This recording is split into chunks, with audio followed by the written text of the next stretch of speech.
Welcome to the SLUSH podcast, the only place on the internet where we cover toddler toys to movie reviews and all of the spoilers in between. Welcome back. You've got the old Slush podcast here. Today we're going to talk about Carl Sagan's Contact. Also think his wife Druyan helped write it. It's kind of confusing. We'll get into that. We've got Jon, and we've got special guest stars returning. We got Kate, and we got Scary Squishy. We're going to be talking about all things Contact, book, movie, turtlenecks. Cody's dead. Cody's not dead. Cody could show up at any moment, just so everybody is aware, because all the screen will change. Cody's not dead as long as we remember him. That's so sweet. I'll tell him that. One of the reasons I wanted to do Contact was actually Kate, because Veronica, one of our other special guest stars, we were having a conversation a long time ago, and I was like, man, I really want to do a Contact episode. And she was like, Kate fucking loves Contact. So I was like, Kate, we got to do this thing. And so it all kind of spun from there. Then we got Squish on board here, because you are a huge space enthusiast from what I remember. She used to do a ton of astrophotography and was part of the Royal Astronomical Society, just killing it over there. And I think And Contact is my favorite movie. I think it Really? might be. Yeah. The bar has been set for this podcast now. Like, we better pull some crazy shit out here. And then Jon, I mean, he just likes space a lot, and he's a Ghostbusters, so why wouldn't we do. have him back? I do. You know. So basically, I was gonna start with Squish here, Scary Squishy, because you've never been on before. So, do you want to just talk about briefly how you found out about Contact and your thoughts? Like, why is it your favorite, you think? Oh my god. No pressure. Not for really good reasons, I realized actually. Like while watching this time, I was like, holy shit, this is bringing up a lot of stuff. Because this was a movie I kept coming back to during like a traumatic, repressed time in my life. And now watching it again, I'm like, oh my god, like was I like, was I following the footsteps of Ellie a little bit? Like, because I mean, I didn't realize there was so many like nods or like kind of thoughts going around, like especially in the book. Like when I finally had the book going, I was like, oh my god, there's so many mentions that kind of refer to childhood trauma, I guess. And I'm like, oh my god, like, what happened to Carl and Anne? like, why are they like, how are they so good at writing this and the character that's like been through something like this? Yeah, this is getting really deep, really quick. Like, I I don't want to start here. No, I have like a page of notes about this, and it was like, yeah, it was a lot. I feel like I had to revisit this content like recently because like, yeah, so much has happened, and I'm like coming back to it and figuring a lot of things out. That's About fair. like my mindset then and my mindset now, and it's still my favorite. Like, it's still my favorite because of that. Like Jodie I is didn't like even think of it. was my role model, but now I feel like we're like kindred spirits with the character in this film. So, yeah. I never even thought of that, actually. Like, that's a good point. Of all the things I've looked at with the movie and podcasts and reviews, the childhood trauma stuff I didn't even think about, but you're completely on the money there. Like, because that isn't really. I mean, I know her father passes away, and you don't really get much mention of what happened with her mom, but Mhm. they kind of were pretty quick in the movie about the childhood stuff. But whereas the book, it was a pretty good chunk at the start there, with her stepdad and And the everything. climax is her meeting her dad again, which is like what she was longing for, right? So like it's all kind of throughout it. Yeah, that part was Yeah. trippy. I can't wait till we get to that part because the difference between the movie and the book was like crazy different. It was so much more, I felt like, in the book. Um, but yeah, that's cool. I like that you're going down that route because I had not thought of that at all, really. I'm completely burnt. Kate, Yeah, what do me you think? neither. Like the first 50 times I watched it. I know. I It's feel kind like of a I've seen mind this fuck so right many now. times. That's what we're here for. Kate, what are your thoughts? Contact, you go. Okay. Yeah, so it's interesting. I like grew up watching Cosmos. Like I watched the show really young. Like you get like the sort of recorded VHS tapes off of TV that wear out like a million times. But I'd actually never seen or seen the movie Contact until maybe like 5 or 6 years ago. And then didn't read the book until we were reading it for this episode. Um, but yeah, like Carl Sagan is definitely like sort of a big sort of like kind of cultural touchstone for me as a figure. And but the movie wasn't really actually like really on my radar until um, there's a very popular YouTube series starring a couple of drag queens who were on Drag Race a long time ago, Trixie Mattel and Katja Zamologica, and Katya has this Mhm. recurring bit where she's obsessed with the movie Contact. Uh, What? like she references it all the time. She like quotes lines from it constantly, and like often like no context whatsoever. That's And awesome. like just and at one point she even gets this sort of like full body suit that's just like a repeating pattern of like the movie poster for Contact, just like all over it. So I was like, okay, based on this, I was like, I should probably give the movie a try, and I loved it. I was like, this is I feel like there's something about a '90s blockbuster that just really hits like nothing else. Like this is Agreed. just like you watch it and you're like, this is just a real movie ass movie. Like Yeah. it's not trying to start a franchise. It's not like um Mhm. it's not a piece of IP. It's just like here's a kind of like mid-high budget self-contained story. Um and it just tells like the whole thing kind of like start to finish, and you feel like you get like it just there's such a craft to these kind of movies, I feel like, that Yeah, it's legit. yeah, like that we don't totally hit. And also like completely forgetting that this was Robert Zemeckis directing. Yeah. And watching the movie again, I was just like really thinking like what happened to that guy? What is he Hmm. doing now? I um haven't even well, checked. he did that movie, what was the name of it? The one that takes place, it's all one shot. Oh, Um that's right. I've in seen the some living of that room. movie. Yeah. It has Which I haven't Tom seen, Hanks but in it. yeah, so I don't know. I'm very, very, very cold on CGI like actor de-aging.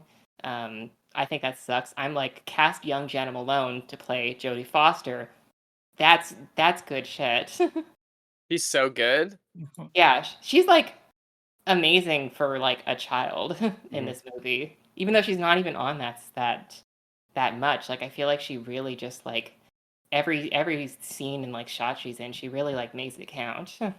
It's really memorable. Like Mhm. I think that was it her first movie? It was one of the first ones, I Something think. like But that, like pretty early on. yeah, she's incredible. All that stuff where she's running to the mirror was so memorable. Yep. Like you don't ever see shots like that in movies. Yeah, like That I was like was that Mhm. shot, like the one take where she's like rushing back when they get the signal.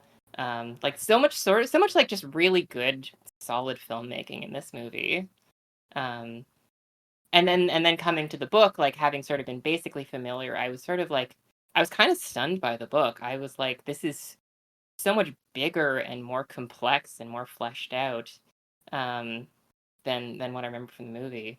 And obviously, it's a book, so there's always going to be more. But it's just like I feel like it resonated a lot more for me, like even just like thematically and the way like the characters were done. So yeah, I found like in the book it was like this super extended version of the movie, but in weird other directions, like her love or like relationship with the other guy in the movie in yeah, the book. I was like, wait, what? Okay.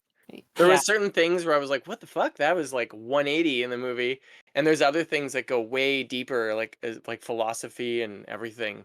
I yeah. found uh, but that's why I was like, "Okay, we got to try this book. This is the opportunity to do a whole talk about this." John, were you saying you had read the book a long time ago, right? Or the Yeah. audiobook or the novel? And No. Back when I first read it, audiobooks were still on like compact disc, and that book was like 12 discs. So I actually physically read it while I was at West. what did you think back then? Like, how long ago was that? It was like obviously way after the movie because it was Oh yeah, 97, I think, the yeah, movie. yeah. No, like it was like I had seen the movie, so it was the same thing. I kind of knew what I was going in for, but like the fact that some of the stuff was more flushed out, and better explained in the book than it is in the movie. So I felt like that was really something that I enjoyed about it. Plus, once I got to listen to the audiobook and I had to listen to Jodie Foster, I didn't have to. While I listened to Jodie Foster go on for 12 straight hours, I'm like, you know what? I'm just gonna stick to the book. Jodie Foster and her accents. I I had know, to like right? pause it a couple times and I was like, what the fuck? What Yeah. accent is that? But, Like, don't you don't know, get me wrong, it's a good read and a good listen, but, totally. like, you just have to take a break. Yeah. It's a Yeah, I really agree. international cast too in that book. So Yes, that's a good way to put it. Yeah, It's true. It's true because they have um, multiple people who go yeah, in the book, which was kind of cool. yeah. But, like, I got exposed to the movie because after I think around '99, it started to go it was on the rotation on the Superstation, Yeah.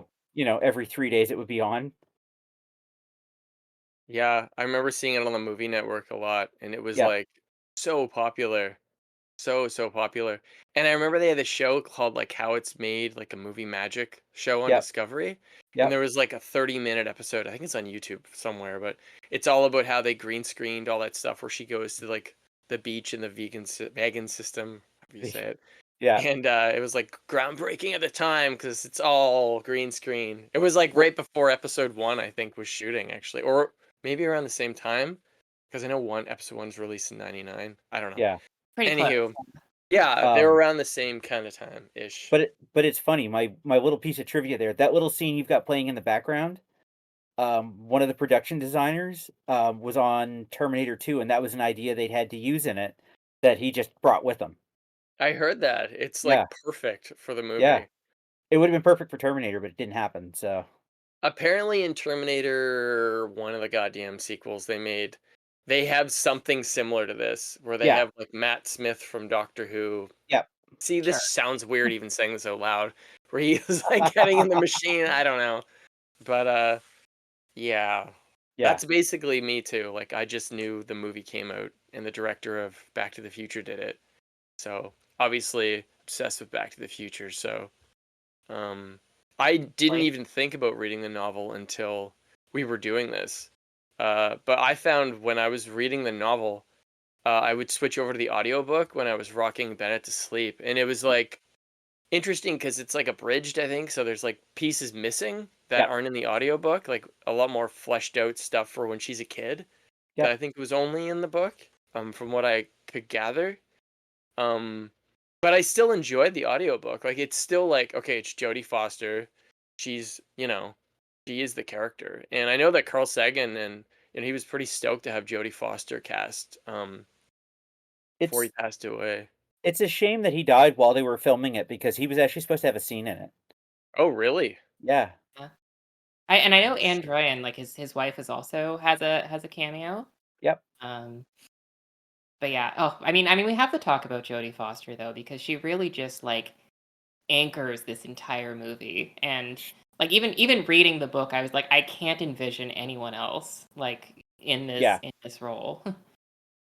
Yeah, Uh, they really are like it's like it grounds the entire movie. mhm, And even when you're reading the book, you're right. You're like, it's Jodie Foster, and then that's Jenna Malone. It's almost like you're seeing extended scenes just with them in it, or alternate takes, and they go in a different direction in the movie. yeah. Uh, but yeah, she is incredible. Jodie Foster, I feel like I haven't watched enough Jodie Foster in my life, to be honest with you. Yeah, she's mother. yeah, I mean, yeah, you need recos, like I know she's in the movie Nell. Do you remember that movie? They like find her in the woods, and she's like a jungle raised Nope. Jodie Foster. She's out of control in that movie. So yeah, My check out my first Nell. my first experience with her was actually Taxi Driver.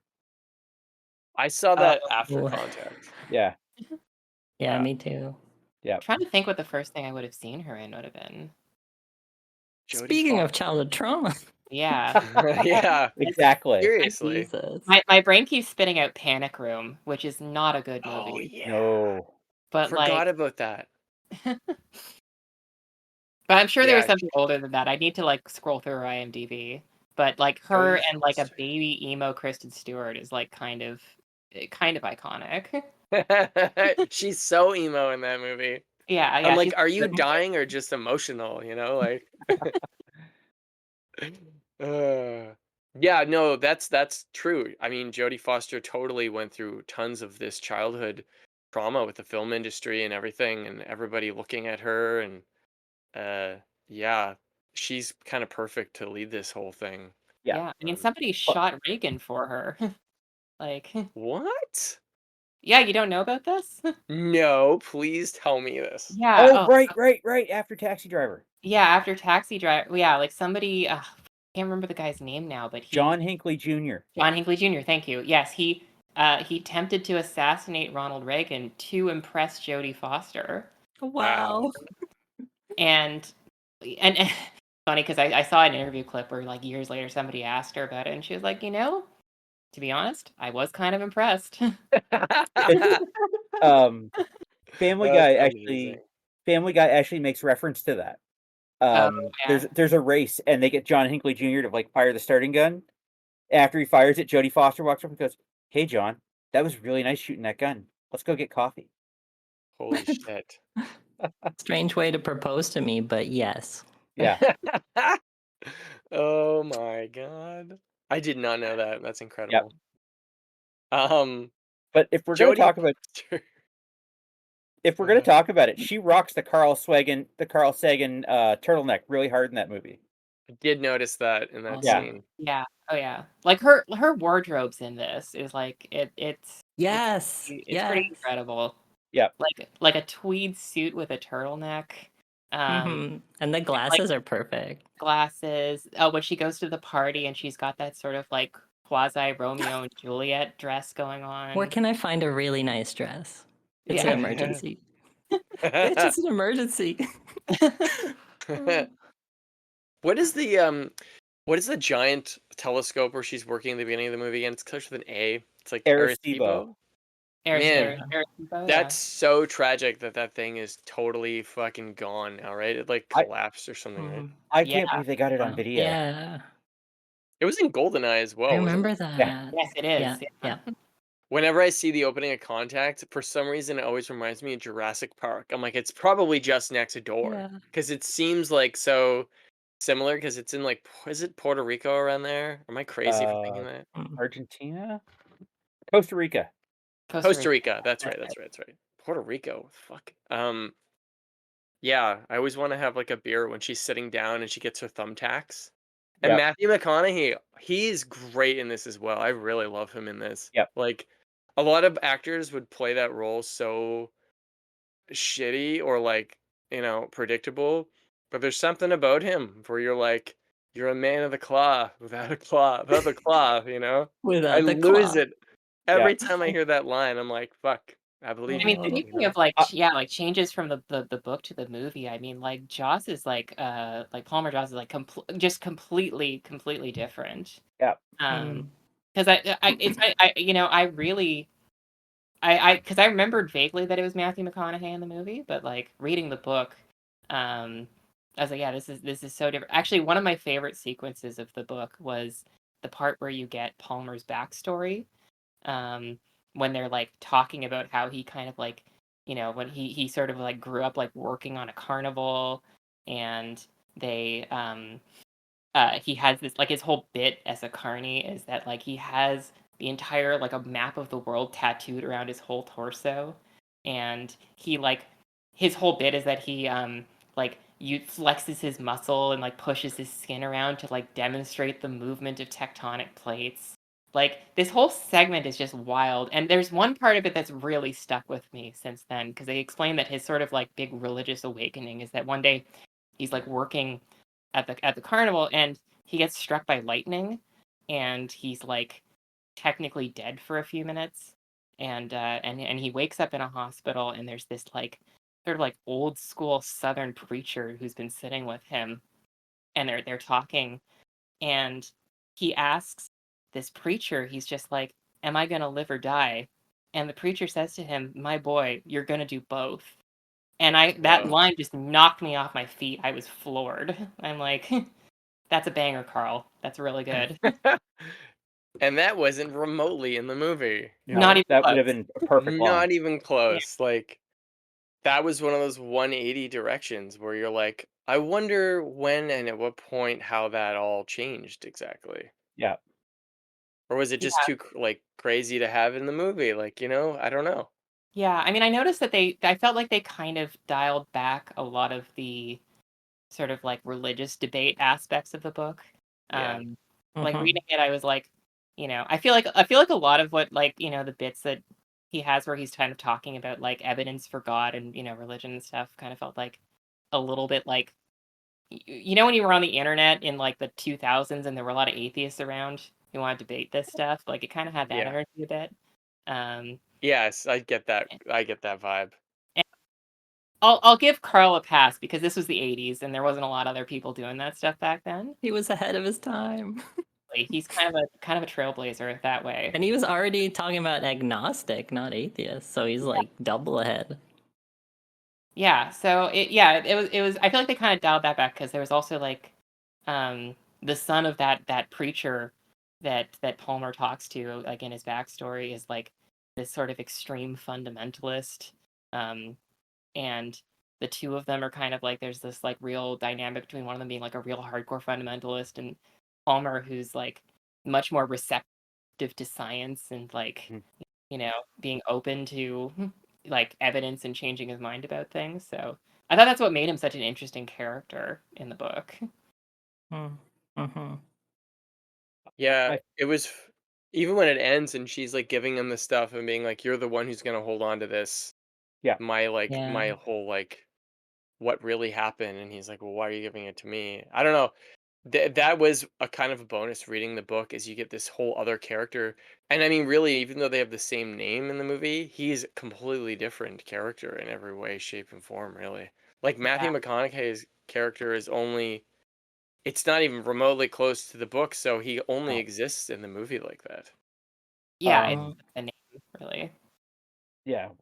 When I was reading up on the casting, apparently Robert Zemeckis picked Matthew McConaughey because of his belief. Oh, really? Yeah. Well, Which is, he's very Christian, oh my God. right? And Jodie Foster's a very well-known atheist. So he wanted to find two actors who had really good chemistry together, that when they have their debate with one another, that it's very fluid, because they're both, they both have their beliefs that they're not stuck on, but that they can Mm, debate each other They have very like properly. perspectives, yeah. Exactly. mm. See, that's interesting because apparently George Miller cast Jodie Foster in the movie. Mm. Oh yeah, I So remember you were saying George Miller was originally attached yeah, to direct, right? he was like for quite a while. He was the director of the movie, and it was only 6 weeks he asked for additional to do pre-production, and they said no, and he left. But he had been working on it for like a long time, and his Carl's wife was like in an interview I was watching with her, she actually said she really wishes that they could have that version of the movie still because it was more along the lines of Interstellar, which is insane sounding, but also with Matthew Hmm. McConaughey. So you're like, all right, What does it maybe mean? What's he's going on the yeah. What the hell does it all mean? He really Uh, is a man of the cloth without the cloth. Yeah. right? Like he's living it. Wow. That's gonna be the name of the episode, I think, today.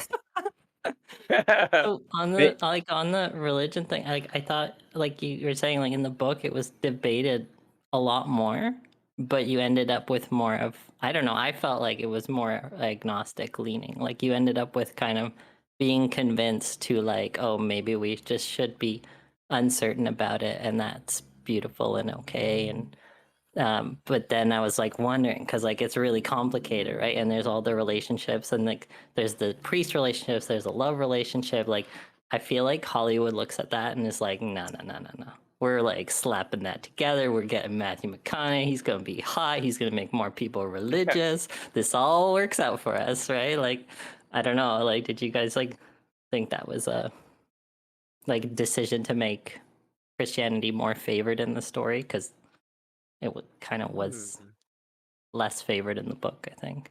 I mean, I think it's Or I thought it was more balanced, the discussion around it. In the movie, it was just like, oh, come on, Ellie. Like, you can't defend yourself now. Like, you said it's all about logic, but where's your proof? And then she's like, oh, yeah, okay, you're right.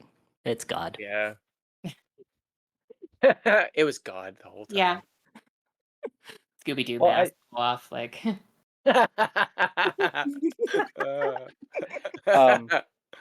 I mean, if nothing else, the book gives a good opening for people to have discussions on the religion, science, how they kind of could go hand in hand.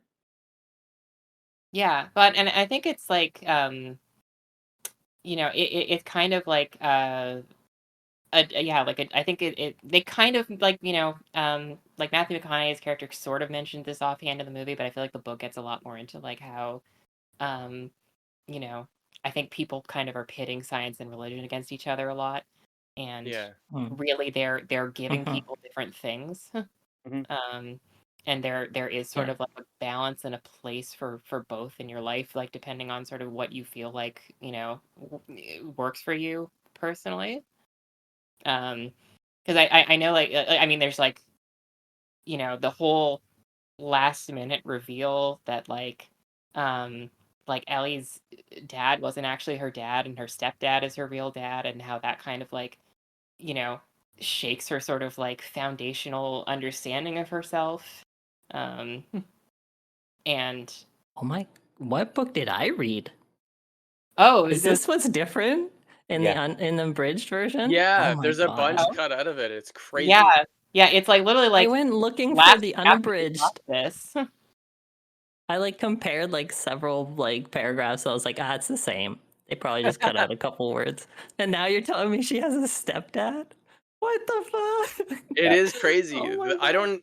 don't understand why they did that really, because it's like a Ugh. third. It's like you have the book and then the audiobook and the movie, and they're like almost like three different versions. It's very strange. Wow. Of the same thing.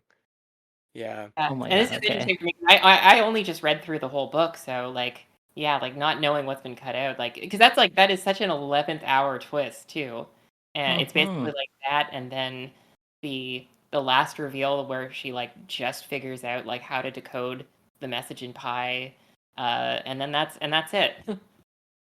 Wait, are we talking about the circle or Yeah, like something more? it's just the Okay. circle, yeah, because that's like I There's guess a whole subplot with a triangle actually that's not in the novel. confirmed. Yeah. I don't know. Oh, See, man. one of the podcasts I was listening to, they kind of got on the subject of like how science and religion are both basically in the pursuit of some kind of a truth to what the hell does it all mean, right? So I think it's kind of neat that Carl Sagan isn't like, I know that he kind of goes after religion a lot, like in the interviews and on Cosmos, but it's kind of cool that the last thing that he's involved with, they kind of like, they come in both pretty strong at the beginning of the movie, and they kind of do a little dance around each other, and you're like, I think you're right though. It draws in a lot of like of faith, like people who have a lot of faith watching Cosmos, and the science people watching Cosmos, or Mhm. sorry, Contact, and you kind of draw both crowds in with just this movie. So it's kind of cool that it's like his last kind of thing that he did for the media, where he brought people in together who don't necessarily see eye to eye on these big Well, subjects. I think That's if such a nothing else, Carl move. yeah, Such a Carl move. I think if nothing else, it also shows the levels that each one will go to, that each side will go to. Like with science, they'll spend a ton of money to try and prove something or make something happen. And then religion, you got Jake Busey who's ready to off himself to stop whatever's going Yeah. on.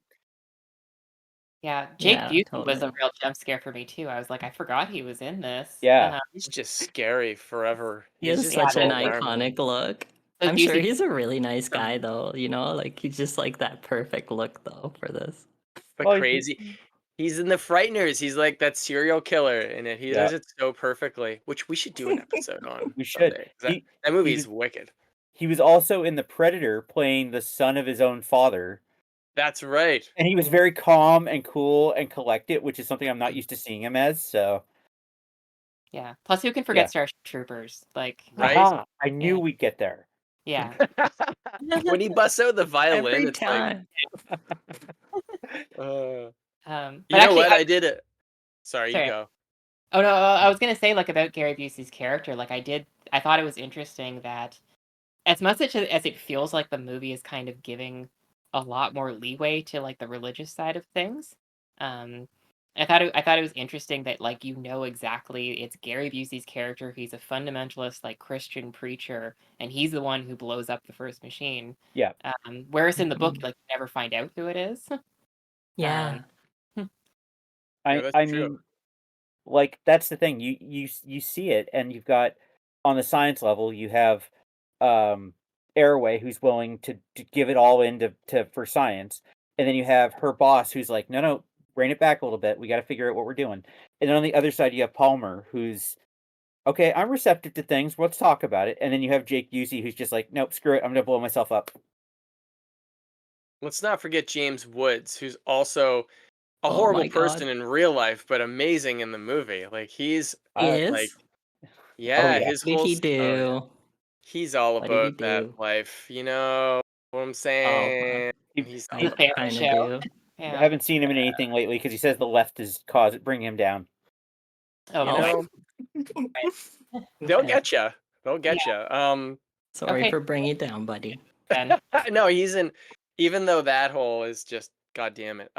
He's great in the movie because he delivers all those really. He's so intense, and even in the hearing at the end of the movie, man, I love that scene where he Mhm. just like drills her with facts, and she's been Well, so fact based the whole movie. She can't even Yeah. like come back against him. the It's the an fact incredible scene. the fact that he came back with the same facts she hit Palmer with earlier. Yeah. Well, even when they say he says to Ellie like, "Hey, like, did you love your dad? Like, prove it. Like, how do you Yeah, know?" And it's like, oh man, Oof. fucking Carl Sagan is just throwing some shit in me here. Like, this is, I'm Yeah. thinking about things, like that's interesting. Um, I mean, also like also gave us that iconic line. I had an experience. Um, yeah, Actually, it's so one thing Uh-huh. cool. I will give the I one thing I'll give the movie some iconic lines in it for sure. Oh Um, my god. that actually I was kept expecting to come up in the book and then they didn't. I was like, oh, this is like a movie original. Like, Mhm. mhm. who can forget like the rule of government spending? Why buy one when you can buy two twice the price? Yeah. Like, do they just Oh, bring someone in for Hollywood movies? It's like, oh, there's the one-liner person. They're Yeah, just punch fucking it up. on Yeah. it. Yeah. That's one thing I find really. I've tried to deep dive on this before we did the podcast to find the answers, and I couldn't find it. I even used fucking Grok trying to AI that shit and like do some deep dives, but yeah. because they wrote the movie treatment in '79, and then it became a novel after they couldn't get the movie made. So I don't know. There's a treatment that exists, and then there's the novel they did, and then there's the whole screenplay that George Miller was going to do, which is not Mm. available to the public. It's apparently in the Carl Sagan archive, which has been donated to. I can't remember, but you actually have to get exclusive written permission and granted to go in and search for this screenplay, and nobody has actually gotten it. Wow. So it exists. I don't know when it will be Matt, available, it sounds like we need to do a heist. but that would be so worth it. Yeah, I this is our really want to national know. treasure. Yeah, the nerd heist. Release the Sagan files. Release It's the another Sagan good files. episode. It I worked need to Whoa, for the release Zack them. Snyder cut. that's so trippy. Oh my Uh, god. Sorry. but I had like, to sneak that in there somewhere. but it's like the casting for this movie was almost completely perfect for what they were looking for. Yeah, Ken I is the mean, like blind guy in the movie, and he's not even like Mhm. remotely. I don't know. That was really Yeah. messing me up going back and forth. But yeah, he's so great as the blind guy in the movie too. Like, what a great character. yeah. So good. I think the Okay, so line. one-liner. Speaking of one-liners and Ken, like this one I've never heard before until this watch through, and wouldn't peg him as a polo man. Because you, What because does that mean? he was 'Cause- talking because he smells James Woods' character.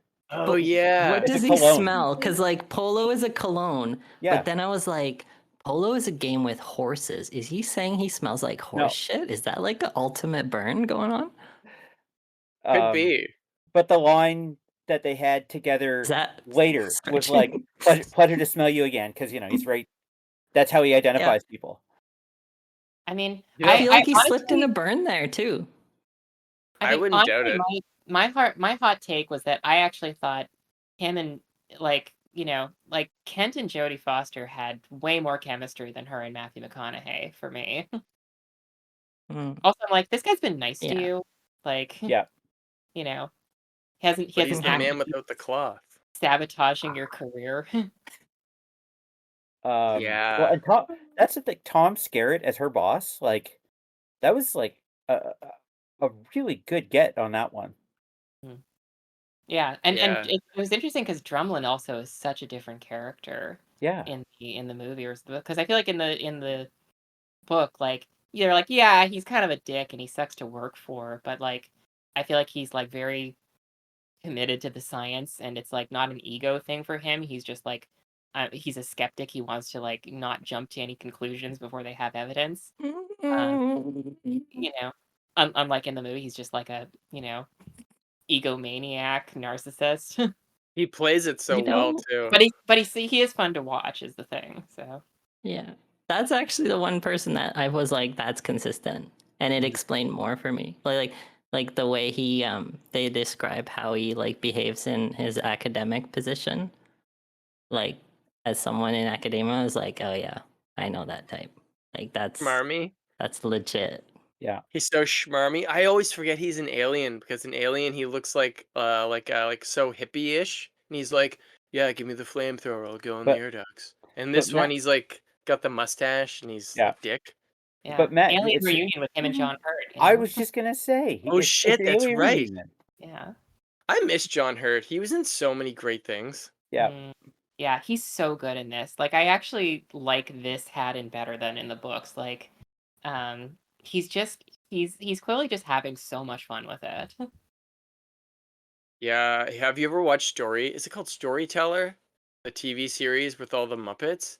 Yeah. And it's just John Mm. Hurt reading a book and then it goes into like the whole And I Yeah. always forget that he actually played one of the doctors in Doctor Who. He was the war doctor. He was fucking Yeah. awesome in that. Yeah, that one-off special that they had. Yeah, he like fucking Wait, he owned that. saves her life. I forgot he saves her life. And then she's like so fucking cold. She's just like, oh great, now I get to go. 'Cause Oh, he in the was book. crushed. Yeah. Oh yeah. I was like, wow, that's savage. I had to Oh, reread that's some that. I was like, cold fuck is cuts. that right? She's like happy secretly that, he's dead. All right, she is.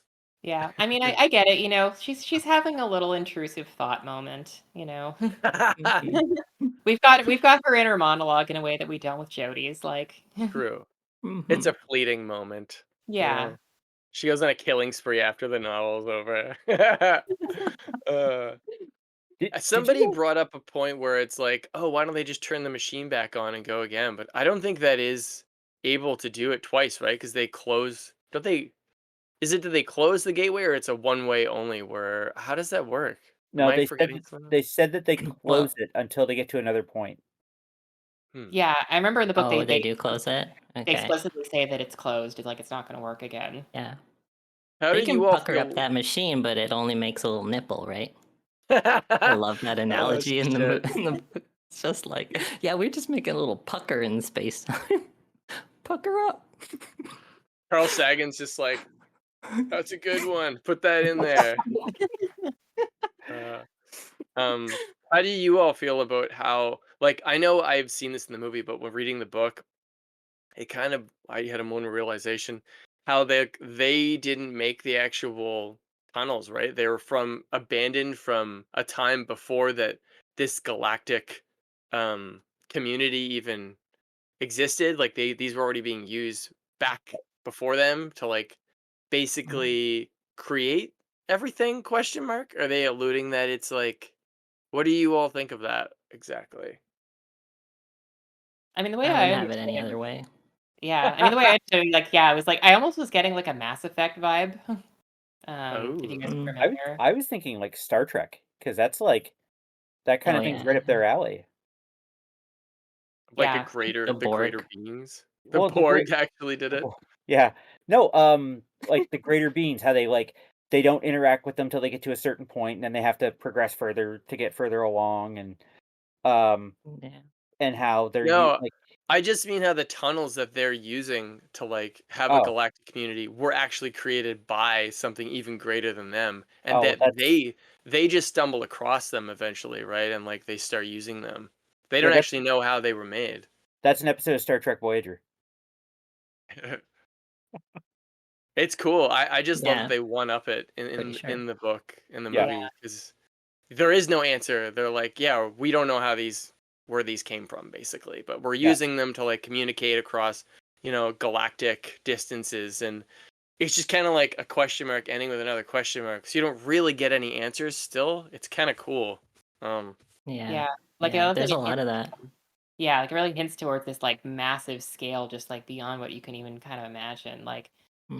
one thing I remember in the books when she's talking to her dad on the beach, he's like, it's helpful to not think of the universe as a place that's like sort of wild and untamed because it hasn't been that way for such a long time. Like this like Hmm. intergalactic community has like really just like has complete control over all these forces, like all these forces. Like there's this gigantic mass that they're building outside the galaxy.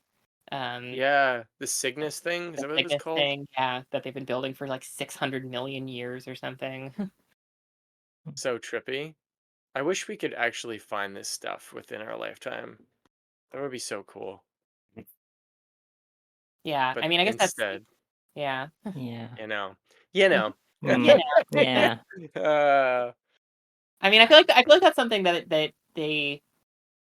it does really well as a story in both the book and the movie is just like how the ways that people would react if like if we got this kind of news, like everyone would just like so many people would just lose their minds. yeah.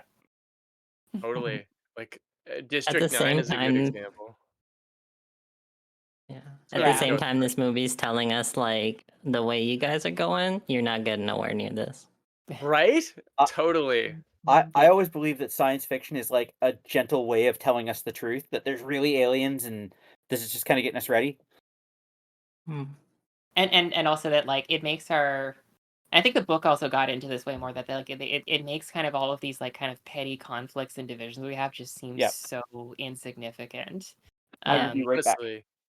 We need yeah. like a good alien invasion just to make people smarten the fuck up at this point. Holy shit. Like one of my biggest takeaways was like that we don't think in like more than one lifetime scale. Like we don't. Like nobody does. You But and Kate take it away. I gotta go look at Bennett for 1 second. His oh monitor Okay. just no. went off. You All right. guys, you got the Time. reins of the podcast. I'll be right Yeah. back. Okay. All right. Go be a good dad. Amazing. All um right. Well, what do you want to talk about? yeah. No, I think that's true though. Like I think that like people think on such a limited scale. Like uh yeah, like that everyone's like critical of her for doing this SETI work when they're just like, oh well, it could be like generations, hundreds, thousands of years, who knows, before we find anything. And it's like, Mhm. okay, but like, does that mean you just shouldn't bother to do it then? Or like Yeah. start laying the groundwork for it? Like I can't think of much time I've spent in my life like working for the future generations. Like maybe for the next generation, like my kid or something, but like I can't think of almost anything I've done in my life that was like, well, people 1,000 years from now will be like, hell yeah, thanks, buddy. Like, like, and nobody can really, because no one has that capacity, because our society's like set up to fucking punish that sort of thing, really, then reward it. Like there's no resources or time allotted to Yeah. that. And it's Seems tough like. because I think if you do anything that does have a positive impact on future generations, I think a lot of the time you're just never going to know that Yeah. happened. That's I true. miss That's a something. challenge. I miss so We're talking much. about how they say basically that if you the civilizations that don't like plan for the future or think on timescales greater than a human lifetime, they don't last long. Like they're like, oh yeah, the Nazi ones, they're no big deal. Like they just die out. They're weak. Yeah, that But was like, cool that they talked like that. I was like, yeah, you know what? I feel good knowing that the Nazis wouldn't have made it, even if they yeah. defeated everybody. Those I fuckers. feel like it tracks. I feel like they just destroy themselves quicker. They think less on the long term than like a healthy society would. Wow, Yeah, what did I come actually, back to? That's what I said. We're I going would to the leave them. Nazis. Yeah, I we leave them alone for a minute. Godwin's Law on the I've been podcast. trying to steer it towards Nazis this whole time.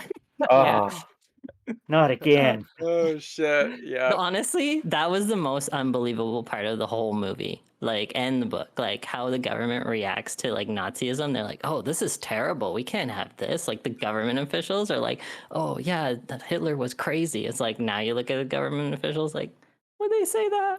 Would they say that? Are you sure yeah. about They'd be that? like, Back "It's then. fine. You know, it's Yeah, there's fine." good people on both sides. Oh man, these Oh, days, I don't even know. If you took Contact and you put it today instead of what Carl Sagan and then would have thought, Uh, I was starting to bring this up before. It would be like a District 9 scenario where we just like somehow find a way to enslave an alien race and just ruin them here on Earth, you know? Or like something horrible would happen, I bet. yeah, probably. yeah. We send an infiltration unit through the machine. It would be like Stargate. They'll just send the military through right away. Yeah, Yeah, yeah, with the whole It is intention of just really blowing dark it up. contact, isn't it? yeah. Yeah, if they don't give us what we want, we detonate the nuke. There would have been a nuke on the pod. Like, that's crazy. I'm surprised Probably they didn't go that way. I mean, they gave her a suicide pill, but not a Not a bomb. nuke. not enough Well, room. I mean, I feel like you have to She had to assume take the that, like, palm from, right? So, that's palm true. from. Yeah. I don't I think they love that mentioned the though. I suicide love that.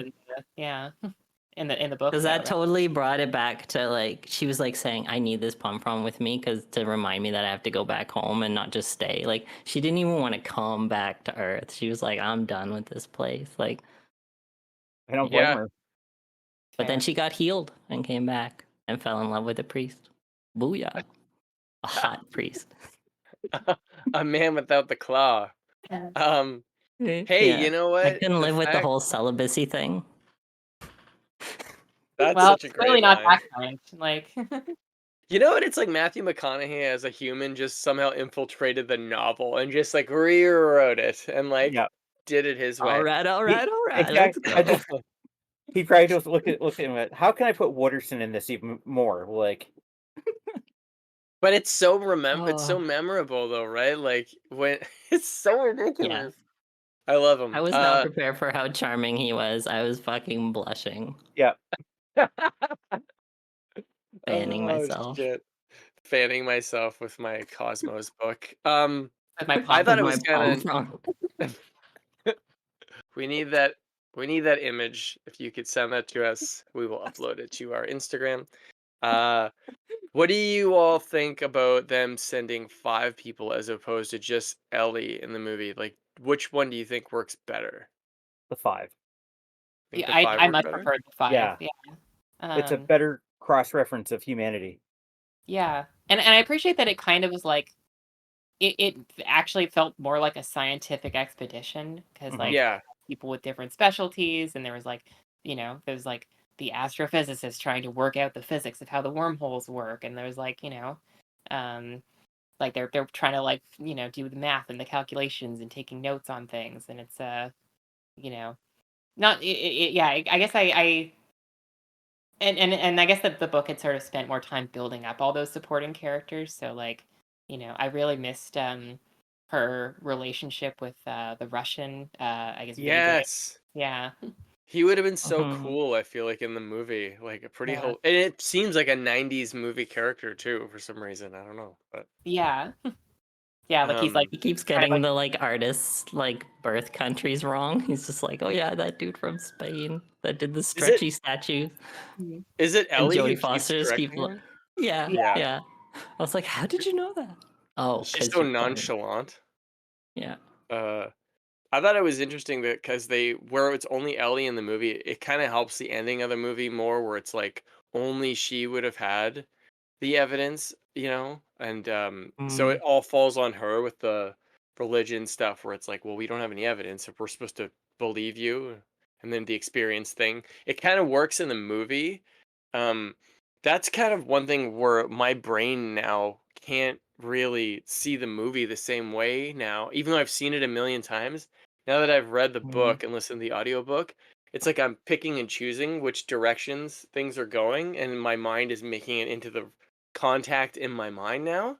So it doesn't exist as the movie or the book or the audiobook. It's like fucking all over the place, but it's very interesting. Like reading the book and doing the movie again has really broadened my horizons for contact for sure, I think. Well, I don't know, what do you all think of that? Yeah, I guess I loved just like the journey that the book takes you on.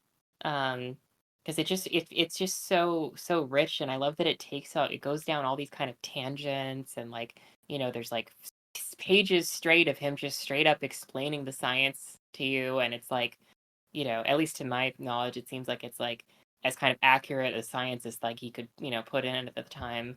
Um, and then there's all these sections that I just like to refer to as like Carl's soapbox. That's true. Where he's just gonna give you kind of like his straight opinions on things. And Every time she says sultry, I'm like, Carl loves saying sultry, so I can yeah, see this happening. I mean, and which was especially weird because I feel He like does. I could really read that book in his voice. It's just, yeah, it's Jodie Foster pretending to be Carl Sagan. Uh, I bet when she recorded it, she was wearing a brown turtleneck. that would be so warm. Holy shit. Oh yeah, in the booth, like Yep.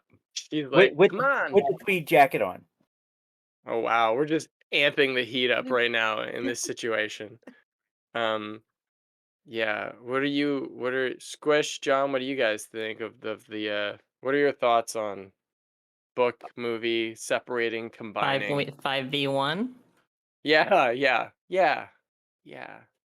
What are your thoughts? Do you think it's It was nice to have multiple perspectives of the thing. Like it was just to hear what like the Chinese guy, like he was so chill and about everything, just like brought a grain of rice and stuff, and like, and then the Russian, he's just like, I needed my smoke.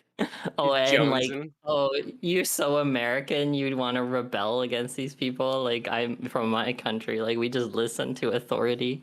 Uh, yeah, it was really nice colored to the whole thing. Was it that one lady that was like, I wish I had a child before they drop?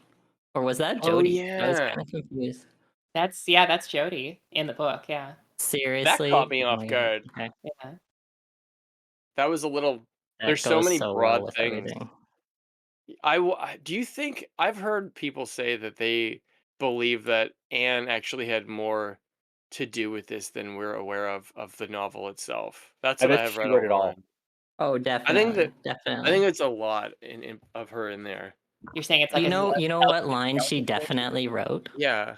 What? When Jody's like creating her science voice to be heard and like fighting to be in the Oh, conversation, it's yeah. just like boys were uniformly unaware of the problem. I was I like, was yep, reading that to okay, Cora. She was so mad, but she also was like, "Yeah, that makes a lot of sense." Like, and you're yeah. right. That does sound like Anne. She's See underutilized. that We in need science now still like a lot. Like I even felt it like as I changed genders. I don't know if I can talk about that really. here, but like yeah, like I Yeah, because I talk was whatever you unaware. want. I was unaware. I was very unaware. And even though I thought I was unaware. And then when it switches, you're like, oh, great. So I'm passing. That's okay. It's like this like weird like affirmation, but weird feeling one. Like, oh great, I am fitting in as a girl, but now I get misogyny. Let's go. It That's hits the in very trade-off. stark relief for you. Yeah. I was definitely relating to a lot of this stuff in the book, especially like, being in a, at your job in a group of men who just like talk over you and don't take your opinion seriously, even though you're also an expert in your field. So I was like, whoever wrote it, Carl Ann, I was like, that's real. Mhm. He seems so respectful too for everyone that, you know, even though it to me, even if it does sound like Anne, like I feel like Carl Sagan would 100% be talking like that. Sorry, Cora, what were you looking for? It's up on the bed. I put it up there for you. Sorry. Um, yeah, he just was so great. I'm always like wondering what Carl Sagan would think of everything right now. I would love to hear what he thinks about fucking Elon Musk becoming a supervillain, Oh, Donald Trump being so supported by the United States. The fact that somebody can do multiple Nazi salutes and still be involved in the government and be like oh. so worshipped by people. This is like reading Contact and watching the movie. I just feel like I really, really, really wish we had him here just so I could. I want to know what he. I mean, we all know what he would think of this shit, but I want to Oh know what my he would god. say. Like I Oh, want to know what he would say. you know the You'd American be government like, would have that him in didn't age jail. well. Yeah, yeah, yeah, Like, yeah. It's oh. just such a gong I would show. be embarrassed. I would be embarrassed There was for a him to while see there it, where I honestly. felt like we were kind of in the same universe that Contact could be in, where we're kind of slowly moving Yeah. forward, and then at some point we slipped into Back to the Future 2. You know what I mean? Yes, Yeah. Biff. Like they turned on the Hadron Collider, and all of a sudden Biff Tannen's the president.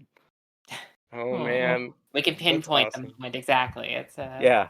yeah. No, I think that I was really thinking about that reading the book too. I was like, I feel like this is really taking me back to, like the '90s and I think into the 2000s too, to a lesser extent. Like we just had this real optimism around where humanity was going and how science and technology was going to revolutionize and improve our lives, and every development was like a positive improvement for us. And I was like, wow, that's kind of all gone out the window, hasn't Mhm. it? Mm. Even And now, yeah, we were all like kind of unaware. Like, it was nice, but we were still kind of like, blissfully unaware. Like, even Carl, I hate to say this, but like, even Carl, probably wasn't thinking about his privilege or anything, right? Like, that much. I, I, I Um, don't, I don't think anyone expected the Nazis to come back. nope. No, no. I mean, I think that, yeah, I thought that was done. I thought Yeah. that was a done deal. yeah, no, I remember Uh, people used to make jokes about Nazis all the time. Which, being Jewish was always a bit of a like kind of a ugh for me, but back then I think people used to make a lot of jokes like because it wasn't like a like, oh, that's done. We beat them. It's over. Yeah. So, The, yeah. the like the fact that we had comedy TV shows that portrayed the Nazis as bumbling idiots was like perfect for after the war, and now we're up to the point where it's like, oh shit, they're in government now. yeah. Yo, what yeah, the fuck? it's a See, this weird is what time. happens when you mess with causality. Like, you gotta be careful with those Yeah. wormholes. Maybe they were trying to contact us, but someone just pushed the wrong button or like their hand slipped and they're like, oh, they're Nazis now. I guess we won't contact. Honestly, though, like that could be the case. A lot of people, even a guy at work, Justin, he read the book and he's like, I'm sure that we've already been visited though. And I'm like, man, I don't know. Like, we're pretty Would up and down would you on would you like, want to come back here? I don't know. Yeah. Seems unlikely. I'm Yeah. just gonna say Yeah, I feel that. like aliens would just be like, pass. Yeah, we'll come back in like a couple hundred years. Maybe things will change again. There's a Yeah. comedian. His name's Christopher Titus. He always talks about like the way that our world is just falling apart, left, right, and center. And every time he stops, looks right at the camera or the crowd and goes, "Do you see? This is why the aliens don't land." Mhm. What do you think would happen if we did have like? I think that they would obviously just give control of it to someone like Elon Musk if that did happen right now. It would be so tragic. It would just get handed over to that guy, I think. They'd be like, he's the one who knows the most. Like, give it to, he's, he's that guy. Give it to him. It'll be fine. It would suck so much right now to get Yeah. contacted. To get contacted. Yeah, like it would suck right now.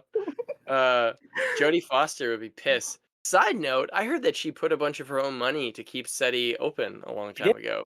Yeah. Oh my god. Yeah, The Jodie Yeah. for the win. Yeah. Well, I mean, what's she That's gonna do cool. with it, really? Buy more turtlenecks? Wow. Ugh, I wish more people had that like attitude towards money. Save SETI. Yeah. I mean, actually, speaking of, unfortunately, Elon Musk, I feel like Mm. like Saul Haddon is kind of interesting as a character that way because I feel like he's almost like a proto Elon Musk. But without the Nazism. Well, without the Nazism, and also it's not totally realistic because I think he's a lot smarter. Well, that's the difference. Elon or Haddon's an actual genius. They even said it in the book and the movie that he's basically developed his entire world himself. And Elon Musk just has money. Yeah, Yeah. but I think Okay, it's who like, came first? I think the book Was Haddon? Did I mean, Haddon predate Musk? Or he sorry, would have for Bezos? sure. Like Yeah, well, because the book was so written in like 85, so Yeah, Oh it my was a God. long time ago. Because I was wondering if like sorry, Bezos, I'm like mixing them up now, fuck. They're like so similar in the movie too. Like I was wondering if Bezos like watched that movie and was like, "Oh, I'm gonna make this my role model." This is Why how is a he billionaire do. why is he on the space station again? Is it because Well, he's trying to slow down cancer or yeah, something? because the Yeah, cancer, yeah. it's because zero gravity is the only thing keeping the cancer from eating him alive. Also iconic Mhm. line. Yeah. But yeah, it's funny because in the book too, like there's the whole thing about how like there's much more like space travel and like space stations for rich people to retire on. Like there's the bit how like his roommate up there is like a 90-year-old Japanese war criminal. Whoa. and Wow. and That's he's the just like future. basically paid a lot of money. Like, because in the That's book, not in like, the unabridged version. oh, Or the okay, yeah. abridged 'Cause in the version. book, like Ellie actually like he pays to fly her up to the space station he's retired on. Wow. Instead of video calling. Wait, there's a billionaire in the book, in the unabridged book? Yeah, Saul Yeah. Haddon. Oh my god. There's no I had that as a note. Like there's no eccentric billionaire. What happened to the eccentric billionaire? Oh yeah, he's fully a goddamn. character in the. I mean, maybe Oh my god. Yeah. And then also, I guess if you, I guess if he's not in the audiobook, then you don't know what happens to at the end. At the end, if you don't care about me spoiling that. Yeah, like give it to me. I need to know now. So basically, at the end, like he's retired to this space station, and I guess he realizes like because I think he's like as a character, he's obsessed with immortality. Like he's Yeah. like, I'm the guy. I have to live forever so that I can like, steward humanity. In the future. And so what he ends up doing is he gets his like company to build him this like, basically like a spaceship tomb that he launches himself out on, and that he's gonna live in for a while, and eventually like cryogenically freeze himself while he's still alive, so that if an alien civilization finds him, they have a better chance of reviving him and like curing his illness than if he dies first. So, and the funny Jeez. thing is he launches himself on this ship like right before they activate the machine on Earth. So there's this whole like element of him being like so obsessed with his like own immortality and being the one to like contact like an alien species that he misses it actually happening. That is ironic. Uh, I wonder if wow. maybe Elon Musk Wow. will do something like that. Sounds like something Yeah. he would Well, that's do. why I felt like the book is so much more critical of Haddon as a character. Like, Mm-hmm. whereas in the movie, I feel like he's eccentric, but he's mostly good and very rich and makes the whole thing happen. And very creepy. And yeah, but Like, what is it with billionaires and being creepy? Like, it's like they decided vampires are their spirit animal or something. Oh my god. You know what? You're doing some pretty good one-liners in this episode, I'm not gonna lie. I'm glad. Contact the I'm just movie has saying had the shit. effect. But, yeah. No, it's true, though. I mean, the book is so relevant still, like, and the movie is relevant. It's Mhm. almost like, if I did this when I was a teenager, I would have just been like, "Yeah, they've got amazing effects, and she goes through the wormhole, and it's so cool, Jodie Foster." But Mm. now I'm just like, the government, man, like they fucking got us. They would fuck us the first chance they get if this happened today, man. But it's so true. Like the trust level is so low. It's like the buy-in is non-existent for a lot of people right now Well, for like, Oh, support. people are di fed up does anyone and remember good. back in 2020 when we were all right in the heat of COVID, all the bad stuff was going on, there was all the riots and everything, and the US government, someone from the Pentagon put out a thing saying, "There is a possibility we've been connected, but we've been contacted by aliens," and literally the entire world went, "Stop! Not right now! Yeah. We don't want to deal with this right now!" This is It was like the exactly it, army, though. right? They were like, look at this video. Yes, they I had remember those. that. They were like, "Yeah, we don't really know what that is. It's weird though, right?" Yeah. Mm. And nobody paid attention to it. It was like, "Nope, nope, not gonna talk about it right now. We gotta get through other things." Yeah, things are getting too self-involved on the old Earth. I don't know.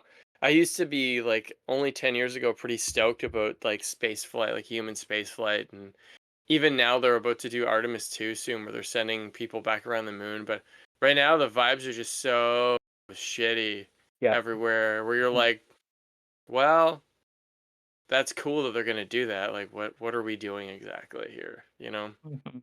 And it sucks 'cause it's Yeah, like I can was we get such a schools back? Like, I know. I was like, guys, I can was we get such education funded, nurses, and God. yeah, and even like it's hard to even get excited about space travel because it's so wrapped up in private corporations now. Um, Yeah. like they can't do it without SpaceX and Boeing and like Ma Speaking of Boeing, Matt, did you see those Mhm. 2 astronauts finally got home Yeah, it's a from weird, that's all very interesting how their that 9-day works. trip?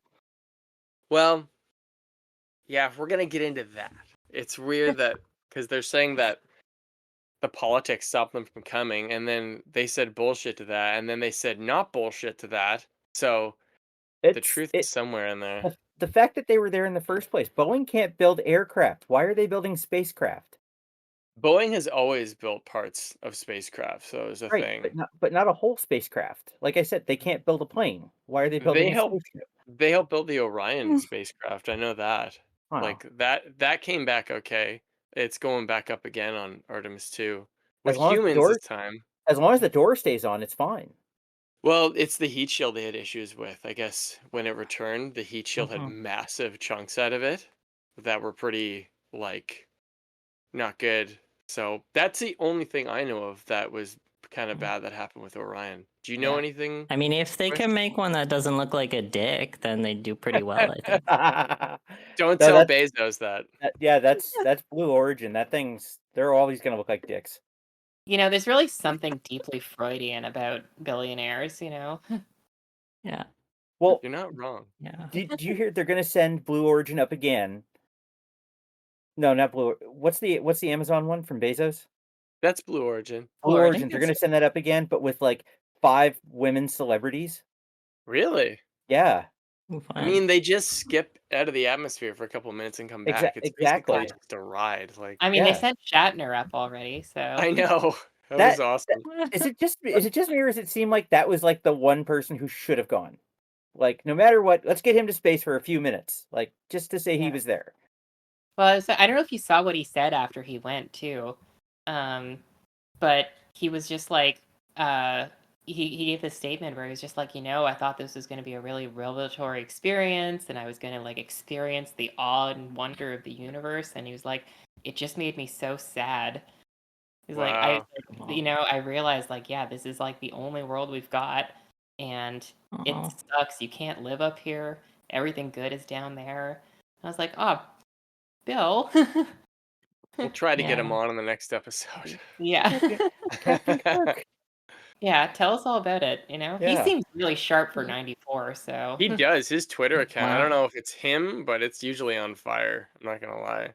It was like He's Really? Oh burning my every god. yeah, he Okay. burns everybody left, right, and center. It's yeah. incredible. It was like a Oh, decade I ago. need to get in on that. I saw him at a convention with Patrick Stewart, and he could talk circles around Stewart. Oh, He's yeah. always bullying the kid who plays young Jango Fett in Attack of the Clones. They have this feud. Daniel Logan is the kid's name, No and way. they go after each other constantly. And I'm like, I googled it. And I'm like, this is the little kid who plays Jango. Like, he has no career after Attack of the Clones. And sure enough, it's fucking him. Like, it's crazy. Know each other just, like, from a random convention, like I don't know. Like, it's been going on for years. It's I pretty kinda love awesome. that, yeah. I know, right? There's hope. That gives me hope. Um, so I'm gonna steer this back towards contact. I called this. I was like, at the end, we're gonna go way off here. Yep. How would you all feel about if they? No, I'm not saying this is a good idea or anything, but like, if somebody did make a sequel, do you think that there's any lingering questions or anything that the movie would even be able to explain, or does it the way that it ends as a single installment, like Kate, you mentioned that it's a like a we were saying it's a legit one-off movie from the 90s. It's not trying to be a big IP, it's not trying to be a franchise starter. um if somebody did try to make a sequel someday, what would Blade Runner, for example, should probably it exists as one movie, but there is a sequel that's pretty cool that nobody really wanted to do. If they did do a Contact like sequel, what's something that would be? What do you think, or is it just we're leaving it there as a one-off? Yeah, I don't know, like, I think for me, like, so much of it hinges on that kind of, like, ambiguous but hopeful ending. Um, it's sort of like I don't know, it's like it's almost hard to think of, like, something that would be satisfying as, like, a follow-up to that story that's, like, as satisfying as what your imagination can come up with. Especially Yeah. after the book where they kind of, like, give you this glimpse into just the sheer scale of everything that's happening in the universe. Like, I don't even know, but where I would go with it, but if anyone else has ideas, like, I'd love to hear them. What do you all think? Is any thoughts, or should it just remain as? I mean, obviously it's a classic, but like, you know. Um, I think like what Carl did a lot was like give us a vision um to steer us in a way. Like he had this real sense of morality, but like a civilization scale morality, like maybe when he was talking about childhood trauma, he was talking about like the infancy of humanity and how dangerous it is. Like it kind of gave me parallels to that, and like how do we heal that, because like there's a lot of pain in the world that is coming from the infancy of our civilization. Hmm. So I feel like, and we're in a really dark spot too. So like I feel like starting from when this movie and then this book was made, like it wasn't even that far to go to like do space stuff. Now I feel like our hurdle is even bigger, and we've uncovered more of the problems, and like we're being much more open, which is nice. And like, but it uncovered a lot of problems. Like people are being like oppressed in so many different ways, and until we can heal that, we'll just like end up like the Roman Empire or something, right? Like they had like technology and democracy or whatever, and but like they still were okay with slavery, so like that didn't end up working out. And we're kind of in the same kind of like stage, I guess, of our empire or whatever this is. Like, I mean, like we haven't even figured out like how to like repair the damage done in colonialism. Like, it's still we're basically still just colonizers.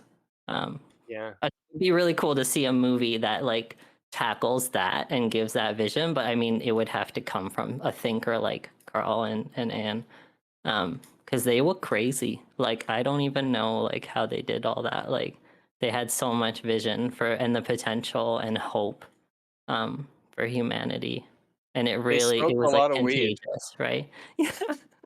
Yeah. It's true. I read that when they were writing Contact, like the one liner or whatever, like before in 1979, they were just getting stoned. She said on a bed, like back and forth at the end of the day, and they would pass pages back and forth and like congratulate one another. Or Carl would tip his hat to Anne, and she would be like really stoked, and then Anne would just like scream when Carl would write something really clever. They had such a special Mhm. relationship to make this. Like you're totally right, and I don't know. Like I think that maybe we just got our technology so quickly, and we thought we were so much farther ahead. I think, and we didn't really get that far ahead, unfortunately. Can we That's what get it feels. that fanfic though? Like Carl and Anne pillow talk about spiritual experiences? Well, Get this. They're making the movie, and Andrew Garfield is playing Carl Sagan. I'm not No. even joking. That is a real thing that's happening. That Oh sounds my so fake, god. They though. better do a fucking good job. well, Or I to, don't will know go how he could nuts. play him, but like I well don't know to who's playing Anne, but to be I fair, will they burn didn't it down if they do Carl wrong. Yeah. they didn't like they didn't think Cillian Murphy would be good as Oppenheimer, but damn. Hmm. So He's just got to find the right way to Mhm. say the word billions. He's got that really distinctive way of Yeah. yeah, billions. maybe Well, he Get got your the whale billions because he sounds always had the down. yeah, Yeah. he had the thing on around his like neck all the time. what about who is the guy who played Stephen Hawking? Oh, Eddie. Oh, Yeah, Eddie Redmayne. Well, Redmayne. yeah, what did you all think of that? Was that okay or not good? I can't really remember. I haven't seen it. Theory of Everything, right? It's been a really long time, but I remember liking it. Yeah, Made me cry, so I think it was good from what I remember. Fuck. Yeah. yeah. I didn't It was actually kind of real too with like the relationship, like when they basically break up, like like they didn't like kind of sugarcoat that. Um, We sometimes might things have don't to work do out when that. you go through a lot of shit. So Yeah, it was an interesting movie to maybe we'll do an episode on that. That would be fun. ooh, Ooh, gonna make me stay do a deep tuned. dive. That would be fun. See, if we do with something like Contact, like where Cody and I are doing Jurassic Park, we're on episode like 6, and we're not even done the book. So I have 12 hours so far. And if we did that with Contact, I feel like it would be like 20 episodes of like scene by Mhm. scene analysis. And but I think the beautiful thing about Contact is even after you read the book and watch the movie, talking about it, it brings it right back to like a philosophy of like, what do you think is going to happen? Like, do you think we're worthwhile of this stuff? What will we do? And what you were saying about like the infancy and how Carl and Anne would be the only people to write something. So, I don't know. You don't really hear people like them around anymore. It's kind of like a lost art, you know, unfortunately. You Um, mean an Mhm. oppressed art? yeah, like it's not Yeah. really like Carl Sagan celebrated, but like, I don't know I don't know. It's kind Today of is a like, I don't weird know, time. I was thinking about like, yeah, like even just like looking at the original Cosmos versus like, they did the new one with Neil deGrasse Tyson. And which was like, it was okay, but I feel like he's like kind of trying to fit the same kind of Carl Sagan role, but Mm-mm. um he's not quite. I think the problem is like you can't be a Carl Sagan figure and also get into dumb Twitter beef with people. Yeah. I think it's just like you need to have a certain dignity um, Do, that being on Twitter just automatically disqualifies you for. do, Mhm. do I you Mhm. think that second like that. Carl said like Oh if my Carl god, Sagan yeah. had social media, it would be a totally different story? Oh, I don't even. My mind has not never gone to that yeah, actually until this moment. I I don't have know. Well, no You'd idea. have Kind of to, hurts my brain. yeah, but I Like can't. someone brought that up to me one day. They're like, think about it. All of our childhood like heroes and good guys didn't have that. Bob Ross didn't have social media. Fred Rogers didn't have it. Carl Sagan didn't. None of them did. And they're such beloved figures. And then you look at some people who are like, I should like you, but I don't because you're kind of a dick on the internet. True. That's true. We'll Yeah. never know, I Yeah. guess. No. Like, So I don't social know. media is ruining everything, basically. Yeah. Yeah. I mean, imagine again like a contact that takes place in the present day where social media is a thing. Like, Ugh. That's the my thing. If brain's they starting to hurt thinking rebooted it, about it. Yeah. if they did like an updated version with like that's today, it would unfold so differently, I think. Holy shit. I don't Mhm. know. Yeah. It would not be fun to read. It would just be sad, probably. Yeah. Mm. But I feel like Ellie's like actually live streaming the trip. Look, what's guys, up, it's my chat? He goes, dad. Isn't it crazy? This is so fire. I haven't seen him since he died. Oh my god. Uh, That's probably what they want to do on the Artemis missions. They'll be like, "All right, I'm gonna step onto the moon now. This shit's crazy." You the know, world's like, first extraterrestrial Twitch stream. oh fuck. Yeah, But I don't know. yeah, then again, I was also thinking a lot about Arrival, like the Denis Villeneuve movie while I was watching that, because I feel like that's like kind of a similar vibe to this. Yeah, I Wait, could see wait. that. That's the one with Jessica Chastain, not the one with Charlie Sheen, right? Oh Uh, shit, the no, Charlie Sheen one's crazy. Amy Okay. Adams. Amy Adams, that's it. Yeah. Okay.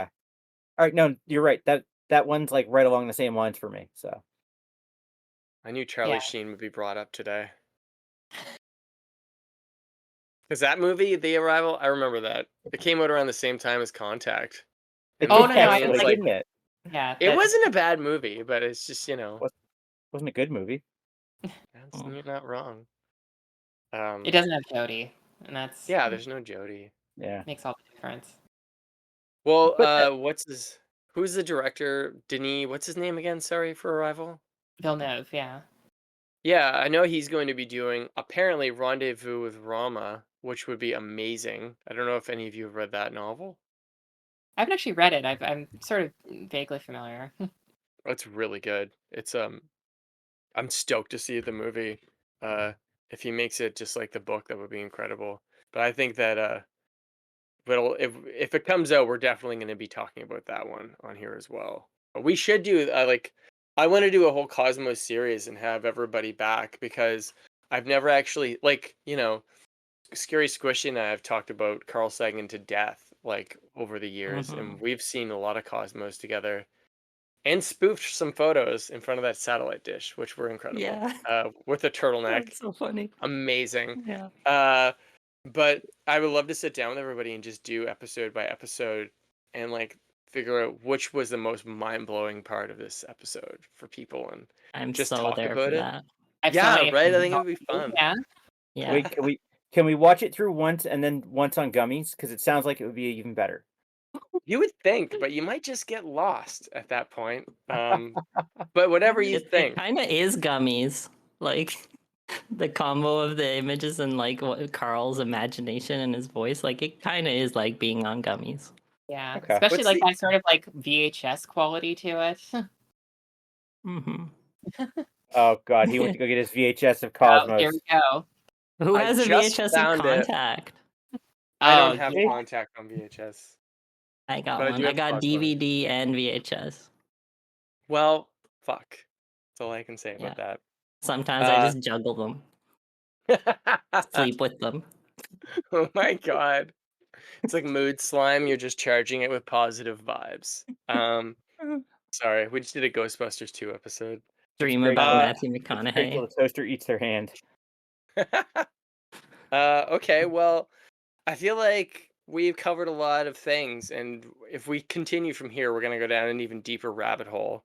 So, I'm gonna wrap it up. Does anybody have any closing thoughts on anything? Wait, I have an idea. Why don't you do the last hour and a half is nothing but static and then just us coming in at the end? Oh my god. I was so pissed. You know what? You really get mad for Jodie Foster because Yep. James Woods is like, that is interesting, isn't it? And you're like, you James Uh, Woods, you In son of in a the book bitch. yeah, in the book they find sand in the pod. Well, plus the yeah. pod has gone through the radiation and stuff that's Yeah. detectable through outer space, and they're just like, it's probably See, you faked that, it though, you know? that's the movie I Like I want to see. think I they want to see them justify following it. up.